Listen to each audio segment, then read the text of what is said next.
పేరుతో అక్రమంగా ఓటు తొలగిస్తున్నారని ఫైర్ అయ్యారు MLA Madhavaram Krishna Rao. Booth level స్థాయిలో తనిఖీలు చేపట్టి ఓటర్లపై నిర్ణయం తీసుకోవాల్సిన అధికారులు క్షేత్రస్థాయిలో పరిశీలించకుండానే ఓటర్లను తొలగిస్తున్నారని మండిపడ్డారు. ఎన్నికల కమిషనర్ గారు ఒక ఓట్ల తొలగింపు కార్యక్రమం లేనటువంటి వాళ్ళు కానీ డబ్బులు ఉన్నటువంటి వాళ్ళది తీయాలన్నటువంటి ఆలోచన మంచి ఉద్దేశం అయినప్పటికీ ఇది ఒక కక్షపూర్వకంగా ఎస్ఐఆర్ పేరు మీద ఈ బీఆర్ఓలను మున్సిపాలిటీ అధికారులు అపాయింట్ చేయడం, ఎవరింటికి పోకపోవడం. నిన్న కుకట్పల్లిలోనే సుమారుగా నా దగ్గరికి దృష్టికి వచ్చినాయి ఒక 50-60 బూతులను తొలగించి కంప్లీట్గా పత్తనగరే కానీ, అల్లాపురే కానీ, కుకట్పల్లి కానీ, కేపీబీ కానీ 9 డివిజన్లలో 9 డివిజన్లలో ఎక్కడ కూడా ఈ మున్సిపాలిటీ అధికారులు అపాయింట్ చేసినటువంటి వాళ్ళందరినీ కూడా ఎక్కడ కూడా వాళ్ళు ఇంటింటికి వెళ్ళి వెరిఫికేషన్ చేయడం లేదు. ఇది ఒక కాంగ్రెస్ పార్టీ బీజేపీ పార్టీ ఇద్దరు ఒకటే పెద్ద కుట్ర పడబోతున్నారు అనేది పూర్తిగా స్పష్టంగా నేను ఆధారాలతో సదా నిన్న మన కుక్కట్పల్లి జడ్జి గారికి సబ్మిట్ చేయడం కూడా జరిగింది. అంటే ఈడ బడేబాయ్ చోటబాయ్ బ్రహ్మాండంగా స్నేహపూర్వంగా ఉంటూ ఈ తెలంగాణ రాష్ట్ర ప్రజలకు ఉన్నటువంటి ఓటక్కును డాక్టర్ అంబేద్కర్ రాసిన హక్కు కలిగించినటువంటి గొప్ప ఓటక్కును కూడా తొలగించే ప్రయత్నం చేస్తున్నారు అనేది కూడా పూర్తిగా స్పష్టంగా అయింది.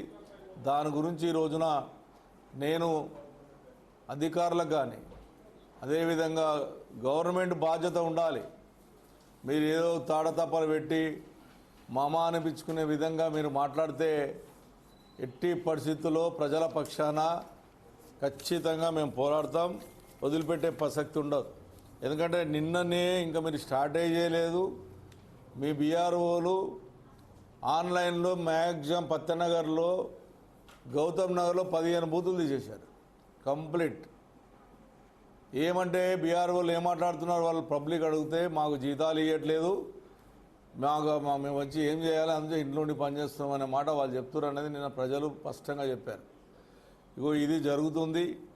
ఇది ముఖ్యమంత్రి రేవంత్ రెడ్డి గారు, మోడీ గారు ఈ కుట్ర జరగబోతుంది, వీళ్ళిద్దరు కలిసి చేయబోతున్నారు. మన తెలంగాణ రాష్ట్రంలో చాలామందిని ఇబ్బంది పెట్టే ప్రయత్నం చేస్తున్నారు ఓటు ద్వారా అని చెప్పి నేను తెలియజేస్తా ఉన్నా.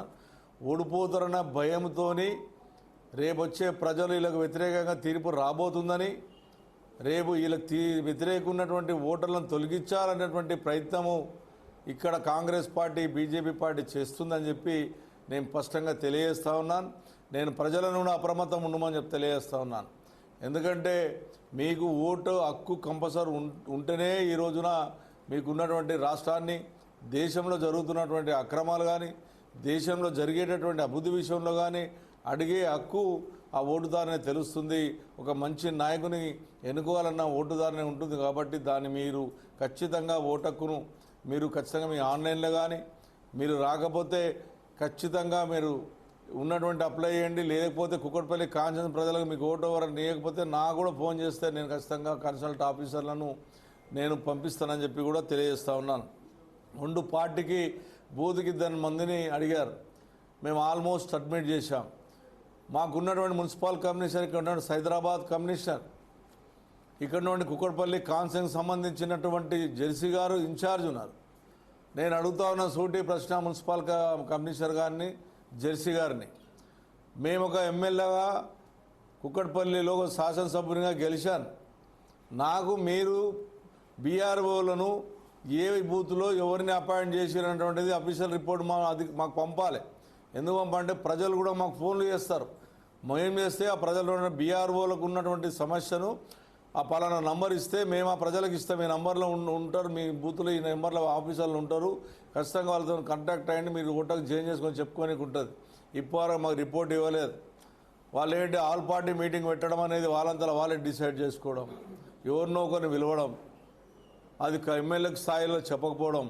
ఇగో ఇది పెద్ద కుట్ర దేశంలో జరిగింది. ఇప్పటిదాకా ఇలా తమిళనాడే కానీ, పశ్చిమ బెంగాలే కానీ, జరుగుతున్న ఎలక్షన్ జరిగిన మన ఎలక్షన్ అన్నీ జరిగినాయి, కేరళలో కానీ. ఇక ఈడ కూడా ఖచ్చితంగా ఇద్దరు కలిసి ప్లాన్ చేస్తూ ఉన్నారు. మొన్న వచ్చిర్రు మంచిగా ప్రధానమంత్రి గారు వచ్చి నిజంగా బ్రహ్మాండంగా చేస్తారు, ఈ రాష్ట్రానికి ఏమైనా ఇచ్చిపోతాడేమో అనుకుని ఆశపడ్డాం.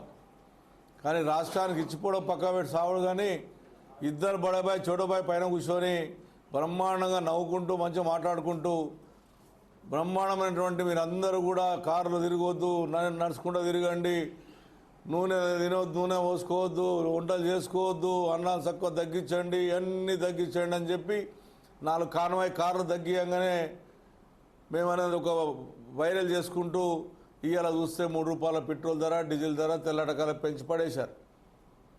అంటే వీళ్ళు ఒక ఆలోచనతోని ప్రజల మీద భారం చేయాలి.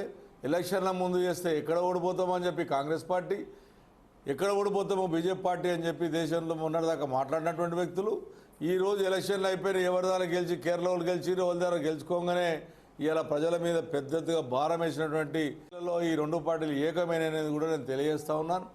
ఒక డైవర్షన్ పాలిటిక్స్గా మా కేటీ రామారావు గారు ఈ రోజున ప్రజల కొరకు పోరాడుతూ ఉంటే, ప్రజల పక్షాన నిలబడతా ఉంటే, రైతులకు ఉన్నటువంటి అన్యాయాన్ని, ఒడ్లు కొనలేనటువంటి పరిస్థితి ఉంటే, ఇవాళ జొన్నలు కొనలేని పరిస్థితి ఉంటే, ఇవాళ ప్రజల దగ్గరికి వెళ్ళి వాళ్ళకున్న ఇబ్బందులను చూపెట్టి ప్రభుత్వ పరంగా చెప్పే ప్రయత్నం చేస్తే ఆయనకు మళ్ళా నోటీస్ ఇప్పించే ప్రయత్నం ఈ కారు పేరు మీద ఇగో ఇది చేస్తుంది. ఈ 2.5 సంవత్సరాలు చేస్తుంది కాంగ్రెస్ పార్టీ. ఏందిరా అంటే డైవర్టేషన్ పాలిటిక్స్.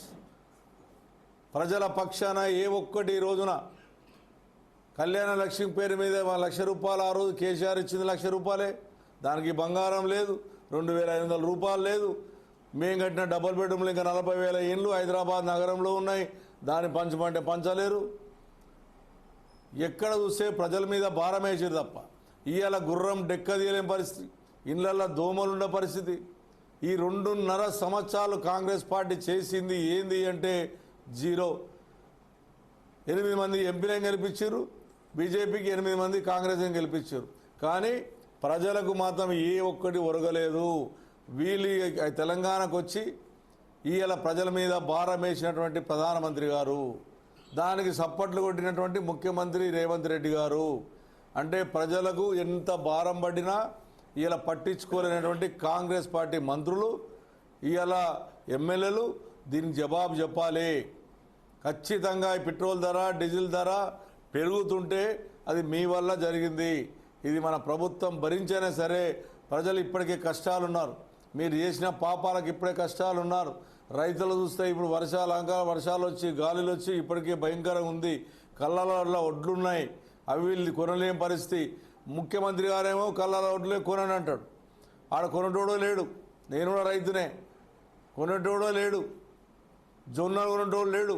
దాని మీద పోరాడుతున్నటువంటి బీఆర్ఎస్ పార్టీ మీద ఏ రకంగా డైవర్ట్ చేయాలన్నటువంటి ఆలోచన తప్ప ఇవాళ హైదరాబాద్ నగరంలో ప్రశాంతంగా ఉన్నటువంటి హైదరాబాద్ నగరంలో ఈ రోజున బక్రీద్ పేరు మీద ముస్లిం సోదరులను కూడా ఇబ్బంది పెట్టే ప్రయత్నం చేస్తూ ఉన్నారు. ఇది మంచి పద్ధతి కాదు అని చెప్పి నేను తెలియజేస్తూ ఉన్నాను. ఎప్పుడు లేని విధంగా ఈరోజు ఎక్కడెక్కడ చెక్ పోస్టులు పెట్టి ఎక్కడ ఆలోచన చేసి ఇలా ఉన్నటువంటి ప్రజలను ఇబ్బంది పెట్టే ప్రయత్నం చేస్తున్నారు. ఇది మంచి పద్ధతి కాదని చెప్పి నేను తెలియజేస్తూ ఉన్నాను. నేను ఒకటే డిమాండ్ చేస్తూ ఉన్నాను, కేంద్ర ప్రభుత్వం నుంచి నిధులు తెచ్చే చేత కాకపోతే మీరు రాజీనామా చేయండి. లేదనుకుంటే 8 మంది ఎమ్మెల్యేలు ఈరోజు మీరు ఎంపీ నిజంగా అధికారం మీకు ఉంది కాబట్టి బీజేపీ ఎంపీల దగ్గరకు పోయి మీరు ధర్నాలు చేయండి. మన తెలంగాణ రాష్ట్రానికి నిధులు కావాలని పోరాడండి. అంతేగాని మన రాష్ట్రానికి ఏమొద్దు అని చెప్పి వచ్చిన ప్రధాన మంత్రికి స్వాగతం పలుకుతూ మీరు మనకు నిధులు వద్దనే విధంగా మీరు ప్రయత్నించేది బాగలేదు. ఇది ముఖ్యమంత్రి గారు ఆలోచన చేసుకోవాలి.